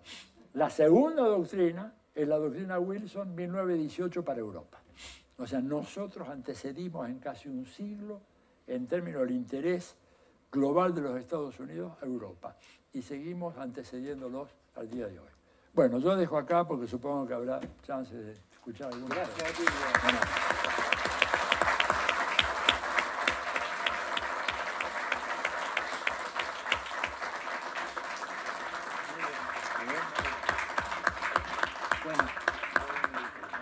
Le agradecemos a Atilio. Si alguien tiene un lápiz ahí puede anotar, para que un libro que se le recomienda que se llama América Latina en la geopolítica del imperialismo, de Atilio Borón. Está publicado acá. Muy interesante, lleno de datos. Y América Movimiento, me parece. América en Movimiento. América en Movimiento. Lo pueden pedir por internet si es que lo encuentran en Chile, porque Sí, está. es difícil encontrar esas cosas, como buscar a Hernán Ramírez Necochea, que hablábamos con... Están borrados de las librerías eso. Pero en algunas se puede encontrar, o se pueden pedir por internet y pagan, no sé, 3 lucas más, pero vale la pena. Y ahora vamos a pasar a algunas preguntas que está seleccionando, que han pedido los compañeros. Y Atilio quiere citarlos. Quería ponerse esta camiseta, que se la sacó por el calor, para No, el 9 de agosto, que es el Día Internacional de los Crímenes Estadounidenses contra la Humanidad. Espero que todos nos pongamos esta polera. Atilio se la sobrepone aquí para después con la nuestros fotografía. Sí, si quieren después nos sacamos. Esto es una iniciativa de Adolfo Pérez Esquivel, un compañero Alejo Brignole, Telma Luzani, Estela Calón y yo, y ya hemos convencido, tenemos varias fotos de personajes ilustres, tenemos al presidente Evo Morales ya con esto, se va a hacer la reunión de lanzamiento de esto en Santa Cruz de la Sierra entre el 7 y 9, el 9 lo vamos a dedicar a esto, ¿verdad? Y bueno, ya está Silvio Rodríguez, se puso la camiseta, lo tengo ahí en mi blog. También Mariela Castro, Gerardo Hernández de Cuba, Chico Buarque me la prometió que me la mandaba en estos días, porque él está muy comprometido con esto, probablemente vaya a Santa Cruz de la Sierra. Es decir, los crímenes contra la humanidad de Estados Unidos, que continúa haciéndolos a diario. Tenemos que reaccionar antes de que esto llegue a ser una catástrofe cósmica. Bueno, pero bueno, después si quieren nos sacamos una foto. Acá está. Este es el color de los presos de Guantánamo. Y el color de los chiquitos que estaban presos y que por suerte, gracias a Ivanka, no gracias a Trump, hay que decirlo, parece que fue Ivanka la que le dijo a Donald Trump, larga a esos chicos. Y él por ahí sacó la orden ejecutiva, ¿no es cierto? Este es el día, acá está la lista de los crímenes, algunos, y acá en la parte de atrás se ve la famosa foto del bombardeo de Napalm sobre una población civil indefensa en Vietnam, la foto de esa chica que corre, pobrecita, desnuda, quemada entera. Bueno, preguntas. Bueno, aquí de las preguntas, que hay bastantes, quieren preguntar, a propósito de su exposición, que no aparezca en el análisis la presencia del Imperio Británico, con fuerte influencia en Wall Street, Banco Mundial y Fondo Monetario. Hay también preocupación por el peligro que representa para la democracia el fenómeno del narcotráfico, los movimientos indigenistas y la ecología. En general eso. Venezuela, cómo ve el futuro de Venezuela y la situación política de Chile.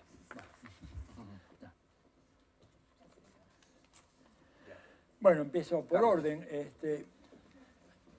No, en relación a los intereses de Estados Unidos, digo, yo no puedo hablar del Imperio Británico. Digo, el Imperio Británico colapsó después de la Segunda Guerra Mundial. Por supuesto, Gran Bretaña, el Reino Unido sigue siendo un país de enorme importancia en el sistema internacional, pero simplemente obedece a lo que Washington dice. No tiene ninguna autonomía para decidir un curso de acción diferente al que fije Washington. Que tiene influencia en la City de Londres, sí, en los mercados financieros, todo eso. Pero el imperio tiene una sola cabeza. Me apresuro a aclarar de que estamos en un momento de transición, ¿verdad?, hacia un mundo multipolar, y que cada vez el avance hacia el multipolarismo es más fuerte. Por lo tanto, uno de los problemas que tenemos dentro de esto, que es bueno, un mundo multipolar es bueno, pero Estados Unidos amenazado es como un tigre herido. Responde mucho más belicosamente, de una manera mucho más agresiva, porque precisamente hay una conciencia en los grandes pensadores del imperio de que ya comenzó la fase de decadencia, de declinación del imperio americano. Esto no quiere decir que vaya a caer mañana, pasado, el año que viene, pero hay una conciencia muy clara, ¿verdad? Y si no, Donald Trump no hubiera sacado como eslogan de su campaña, hagamos que América sea grande otra vez. Es evidente que América ya no es lo que era antes, ¿verdad? Hay muchísimos indicadores concretos que demuestran esto, pero bueno, Gran Bretaña o Reino Unido realmente no tiene ya ese papel, es un papel secundario, aliado estratégico de Estados Unidos, pero de ninguna manera puede contraponerse a las decisiones de aquel país. A ver, la pregunta sobre el narcotráfico y eso, Sí, porque... el peligro que representa para la democracia los fenómenos del narcotráfico, Ya. los movimientos indigenistas y la ecología ambiental.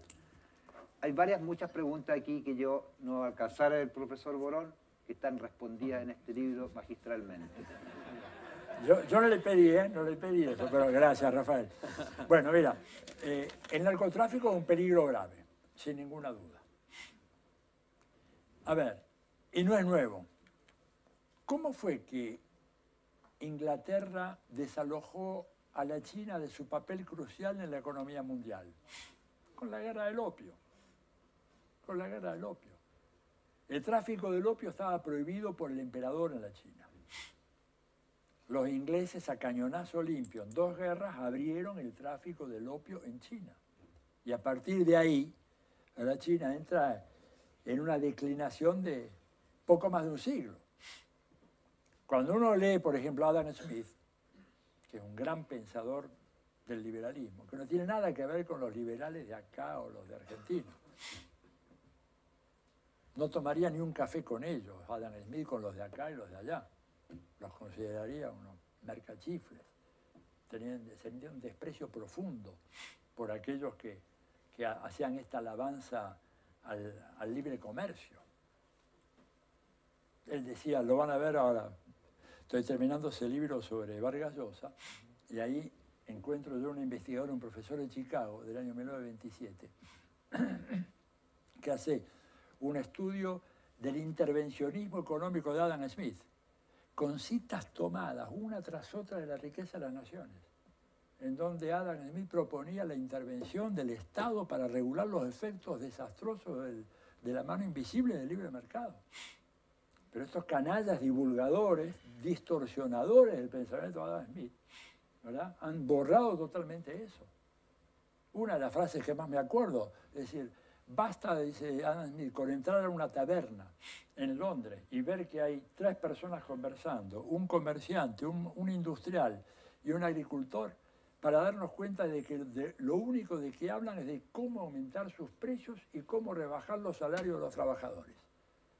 Y el gobierno británico tiene que hacer algo para evitar ese tipo de combinaciones que van en perjuicio de los consumidores y de sus trabajadores. ¿Se lo imaginan algunos de los teóricos del liberalismo acá diciendo eso? Por favor. Bueno, narcotráfico, fundamental. Con narcotráfico nos pueden dominar. En el caso de México, digamos, caso de Colombia, la presencia del narcotráfico es decisiva. ¿Y quién organiza el narcotráfico? La DEA. La función de la DEA no es combatir el narcotráfico. La función de la DEA es organizar el narcotráfico. Canalizar ese flujo que se calcula mínimo 500.000, 600.000 millones de dólares al año hacia los paraísos fiscales controlados por Estados Unidos, las potencias europeas, lavar ese dinero y meterlo en el circuito legal norteamericano, fundamentalmente, para reforzar el dólar. No es combatir el narcotráfico. Además, piensen ustedes, no hay un solo programa federal de combate a la adicción a la droga en los Estados Unidos. ¿Cómo? Con más de 4 millones de consumidores de drogas duras y no hay ni un programa. Cualquier país de América Latina tiene programas de combate a la adicción. Y resulta que la mayor potencia del mundo no combate eso.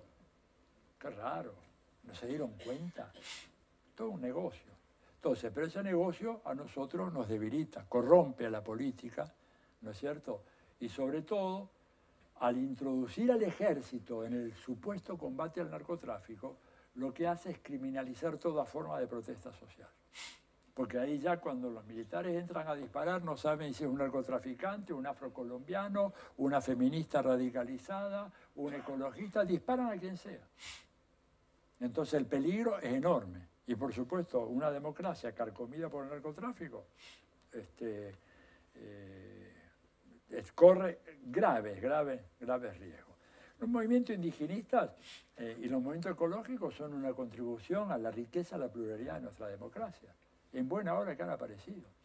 Son actores fundamentales que tenemos que reconocerlos, tenemos que incorporarlos, tenemos que escuchar y satisfacer sus demandas. Están diciendo cosas muy serias. Gente que ha quedado excluida por siglos, digo, los afrodescendientes, en toda América Latina. La defensa del medio ambiente es fundamental. Estamos reventando la cordillera de los Andes, desde Colombia hasta el sur acá de Chile, para sacar oro. 92% del oro que se extrae en la cordillera de los Andes se destina a fabricar lingotes para la especulación financiera con base en Suiza. Y destruimos todo el ecosistema de los Andes para eso. Para eso. Entonces, evidentemente tenemos que luchar contra aquello. ¿Es posible revitalizar el sueño de Allende? ¿Es posible repensar un nuevo marxismo para América Latina? Ya hay un nuevo marxismo en América Latina. Ha habido, contrariamente a todo lo que se decía, bueno, a ver, periódicamente cada 10 años aparece una moda o una onda intelectual diciendo que el marxismo está en crisis. Es un pensamiento que está en permanente evolución, obviamente. Si no sería un dogma, ¿verdad? El análisis del capitalismo hoy no puede ser, por ejemplo, que hiciéramos nosotros acá en Chile, en este país, con gente como Teotonio dos Santos, Celso Furtado, Aníbal Pinto, para hablar de algunos de los grandes estudiosos, Ramírez Necochea o Julio César Llobet, digamos, los que analizaban el capitalismo chileno en los 60 no lo pueden analizar hoy de la misma manera, 60 años después. A ver, el fenómeno de la financiarización completa de las economías capitalistas es un fenómeno novedoso de los últimos 30 años. Y hay toda una producción de nuevos investigadores marxistas que están trabajando en ese tema, que es novedoso. O sea, claro que hay una actualización. Además, digo, los grandes pronósticos que hizo Marx sobre el curso de la economía capitalista han demostrado ser ciertos. Y ahí podemos comparar, a ver, ¿qué decía David Ricardo?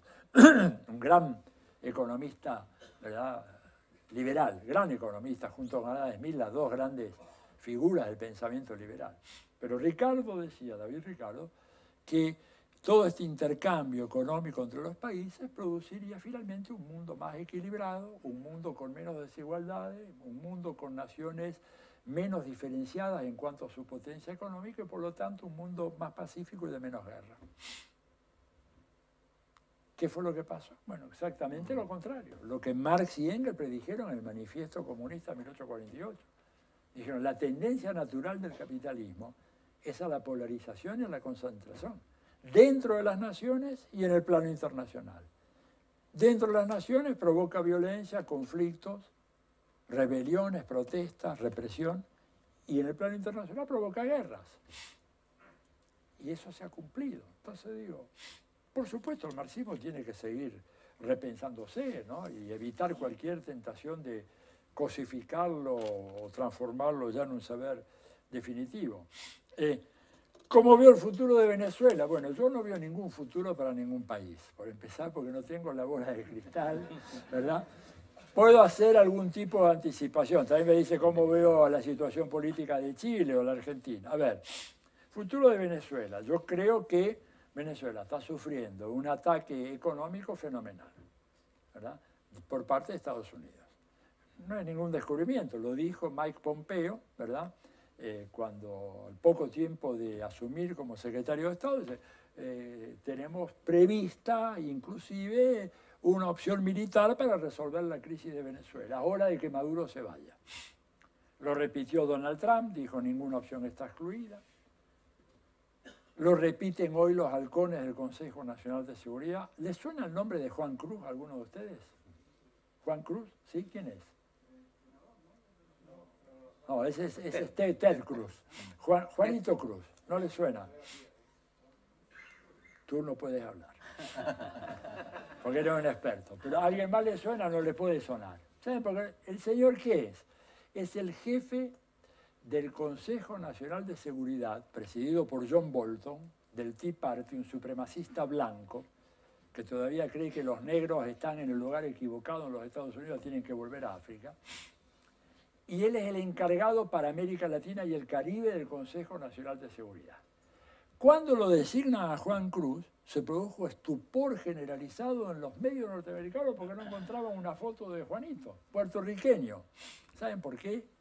porque era un killer de la CIA. Era un hombre de la CIA que estaba a cargo de operaciones especiales, eufemismo para asesinatos, sabotajes, voladuras de aviones, etc. Juan Cruz, por eso no había una foto. ¿Cómo es posible? Designan al número 2 del Consejo de Seguridad Nacional, no hay una foto de este hombre. No, porque la CIA no pone la foto de sus killers en la web. Es él que nos está mirando a nosotros. Alguno de acá seguramente estará mandando alguna información para allá, porque tengo fidelísimos seguidores de la CIA, informantes, se enteran de todo lo que digo, todo esto las camisetas lo saben ya desde que lo largamos. Pero bueno, pero ese es el personaje, muy peligroso, porque es un hombre de acción. Ese es un tipo que puede decir hay que ir a matar y viene a matar. Y Liliana Ayalde, recuerdan Paraguay y Brasil, es la jefa civil del Comando Sur. Está el jefe militar, que es el almirante Curtid, pero luego está ella como jefa civil, representante directa del presidente Donald Trump. Ella ahora es la número 2, pero informalmente es la que manda en el Comando Sur.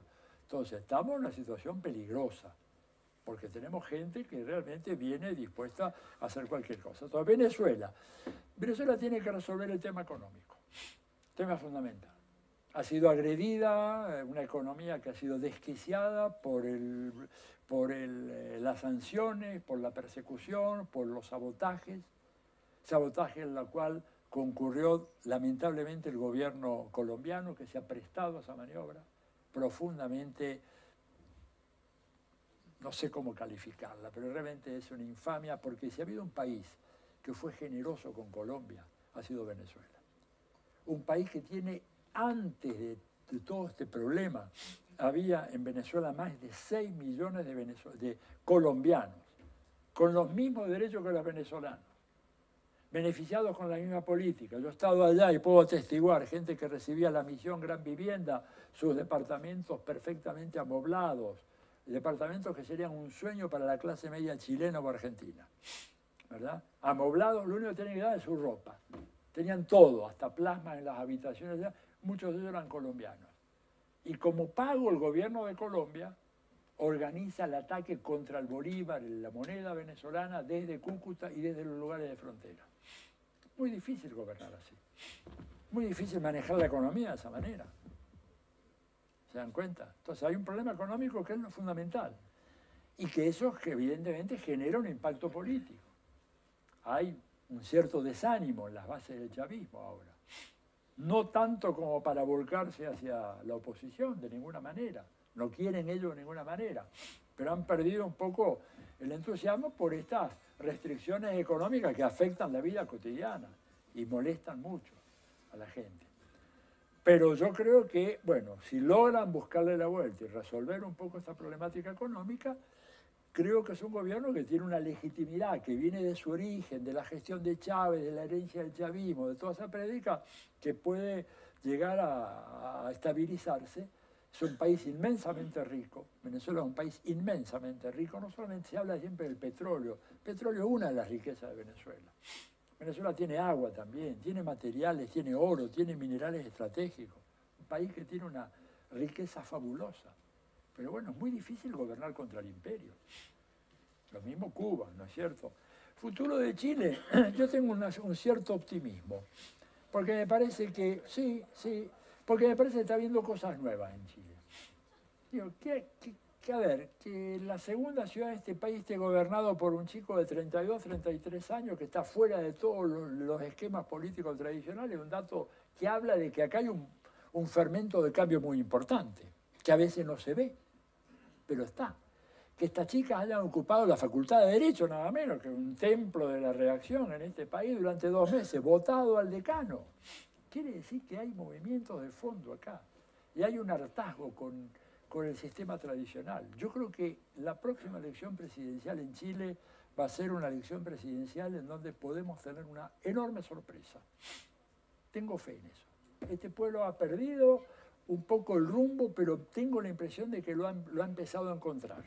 Y creo que la prédica que están haciendo acá los compañeros, ¿no es cierto?, de Memoria y Futuro y todas las otras organizaciones que están tratando de recuperar lo que fue ese Chile internacionalista, solidario, ¿verdad?, de aquellos años, ¿verdad? Están tratando de recuperar y creo que van a tener éxito. O sea, yo tengo realmente un moderado optimismo y estoy seguro de que la historia me absolverá. Atilio, la última, la influencia del proyecto Camelot en los intelectuales latinoamericanos. Mira, gracias.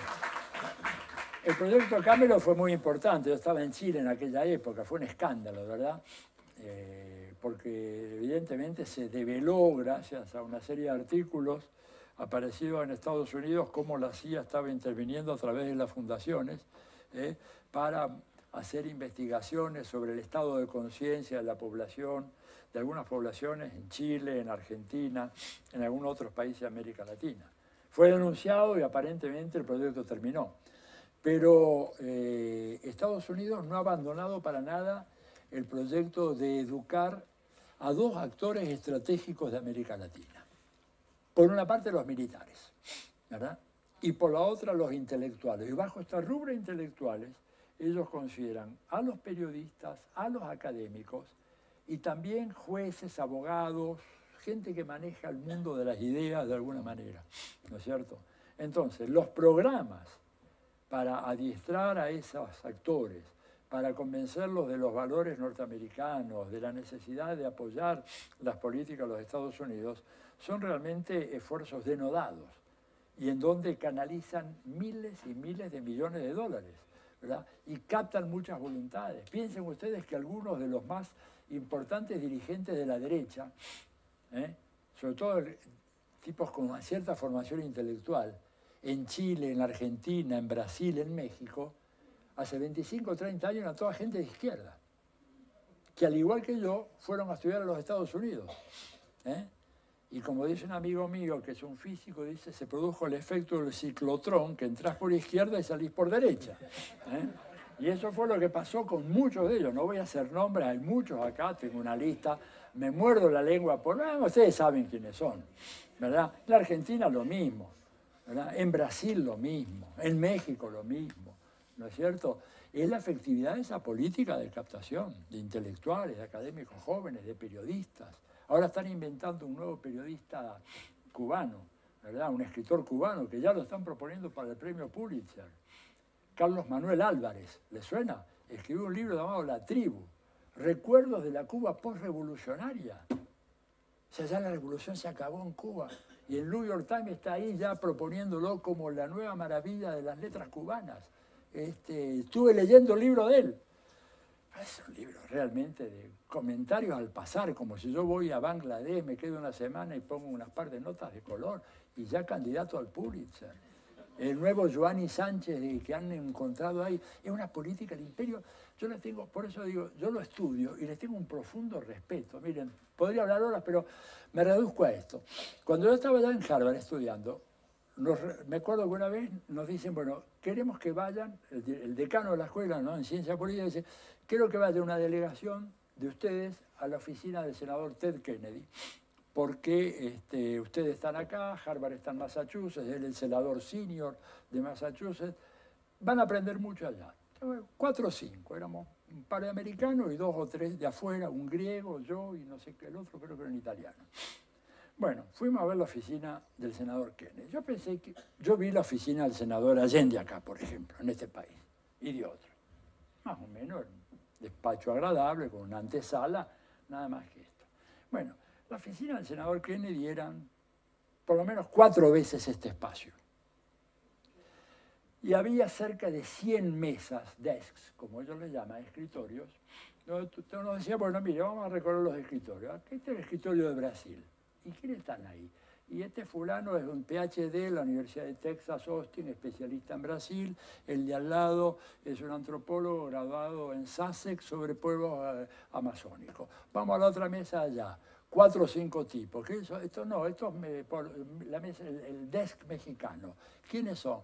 Este graduado en California, UCLA, y el otro del MIT. O sea, había por lo menos 90, 95 doctores estudiando cada uno de nuestros países y cada uno de los temas internacionales, medio ambiente, agua, espacio exterior, todo eso.